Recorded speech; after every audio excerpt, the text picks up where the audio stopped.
Ajesh P അജേഷാടാ Ajesh. അതിനകത്തൊരു ആക്കലുണ്ടല്ലോ. അയ്യോ, അത് വെറും തോന്നലാ. പ്രത്യേകിച്ച് ബേസിൽ ജോസഫിന് കാര്യമായിട്ടൊന്നും ചെയ്യാനില്ല. എന്തോ എങ്ങനെ ഈസിയാണ്.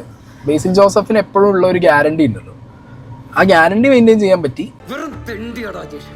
പക്ഷെ നമ്മുടെ സ്പേസിലെല്ലാം നമ്മൾ പോരാടും. ആ പോരാട്ടത്തിൽ അലക്സാണ്ടർ ചക്രവർത്തിയാടാ അജേഷ്. പക്ഷെ എക്സ്ട്രാ ഓർഡിനറി പെർഫോമൻസിനുള്ള വകുപ്പ് കഥയ്ക്കകത്തില്ല. ഷാജി അങ്ങനല്ലല്ലോ പറഞ്ഞത്. ഷാജി എന്ത് പറഞ്ഞു? ഇത് കൊണ്ടുപോകണത് ബേസിൽ ജോസഫ് തന്നെടേ. പുള്ളി സ്ക്രീനിൽ വന്നതിന് ശേഷം പടം ഒരു ലിഫ്റ്റ് ഉണ്ട്, വേറെ ലെവലായിട്ട്. എനിക്ക് ഭയങ്കരമായിട്ട് ഇഷ്ടപ്പെട്ടു.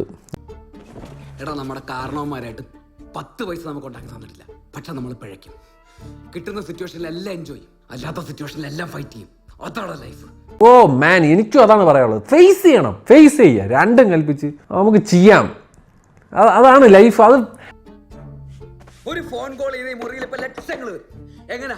അതാ ക്യാരക്ടർ, വിശ്വാസം. അത് കുത്തുവാളയാണ് അജേഷ് ഉണ്ടാക്കിയെടുത്താളാ. അതാ ഇല്ലാതായത്. ബേസിൽ ജോസഫ് ചെയ്തിട്ടുള്ള പി അജേഷ് എന്ന് പറയുന്ന കഥാപാത്രം വല്ലാത്തൊരു കഥാപാത്രം കേട്ടോ. ആ കഥാപാത്രത്തിൻ്റെ കൺസിസ്റ്റൻസി പ്ലസ് ബേസിങ്ങിൻ്റെ ആക്ടിങ് കൺസിസ്റ്റൻസി, അത് രണ്ടും എടുത്ത് പറയണം. ഈ സ്വർണ്ണം അല്ലെങ്കിൽ പിന്നെ അജേഷ് ഇല്ല. അതിന്റെ ഇടയിലാണ് വെറും തെണ്ടിയാടാ അജേഷ്. പക്ഷെ നമ്മുടെ സ്പേസിലെല്ലാം നമ്മൾ പോരാടും. അജേഷാടാ അജേഷ്.